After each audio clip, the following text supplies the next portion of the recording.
आज ही Doubtnut app download करें। Doubtnut पर होगा अब आपके सभी मैथ्स, केमिस्ट्री, फिजिक्स और बायोलॉजी डाउट्स का सफाया। बस अपने क्वेश्चन की फोटो खींचो, उसे क्रॉप करो और तुरंत वीडियो सोल्यूशन पाओ। Download now. तो देखो क्वेश्चन में कहा गया एक contractor has a target of completing a work in 40 days. देखो किसी काम को उसे 40 डेज में कंप्लीट करना है। ही एम्प्लॉयड 20%, उसने 20% काम पर लगाए। Who completed 1/4 of the work. देखो वर्क का 1/4 पार्ट उन्होंने कंप्लीट कर दिया इन 10 डेज, 10 दिन में कंप्लीट कर दिया। एंड लेफ्ट, और उसके बाद छोड़ गए। The number of person he has to employ. अब देखो नंबर ऑफ पर्सन पूछ रहा है हमसे, उसे एम्प्लॉय करने पड़ेंगे किसके लिए?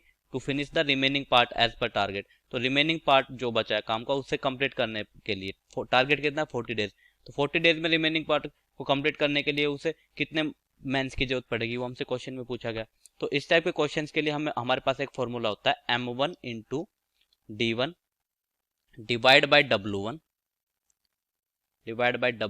Is equal to m2 d2 divide by w2। यहाँ पर m क्या है? नंबर ऑफ मैंस है। d क्या है? हमारे पास नंबर ऑफ डेज है। और w1 क्या है? नंबर ऑफ मतलब अमाउंट ऑफ वर्क, या कहें यूनिट ऑफ वर्क, कितना कंप्लीट कर दिया, या फिर पार्ट ऑफ वर्क का। तो देखो सबसे पहले हमें गिवन है कि m1 की बात करें तो मैंस कितने एम्प्लॉय किए? उसने 20। तो हम कह सकते हैं 20 मैन ने 10 डेज काम किया। और कितना वर्क कर दिया? देखो 1/4 पार्ट काम किया उन्होंने, तो 1/4 पार्ट आ गया।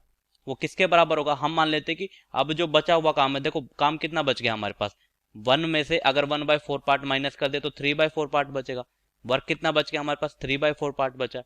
उसको देखो m2 मैंस को करना है। और D2 डेज में मतलब कि देखो 10 डेज तो उसके कंप्लीट हो चुके। टारगेट पे कंप्लीट करने के लिए उसके पास कितने डेज बचे? 40 में से 10 माइनस कर देंगे, मतलब 30 डेज बचे हैं उसके पास। तो रिमेनिंग वर्क हमारा कितने दिनों में कंप्लीट होना चाहिए? 30 डेज में। तो m2 की वैल्यू हमें फाइंड आउट करनी है मेंस की। और D2 मतलब डेज हमारे पास 30 है। और वर्क कितना फिनिश करना है? देखो 3/4 पार्ट फिनिश करना, 3/4 कर देंगे। तो यहां से हम कह सकते हैं, देखो 20 multiply by 10 multiply by 4 is equal to m2 multiply by 30 multiply by 4, और डिवीजन में 3 रहेगा, डिवाइड बाय 3। और इधर डिवीजन में देखो 1 है तो हमने राइट डाउन नहीं किया। तो देखो 3 से काटेंगे तो देखो 10 टाइम्स चला गया। 10 से 10 कैंसिल आउट कर सकते हैं हम। उसके बाद अगर 4 से काटे तो 5 टाइम्स चला जाएगा।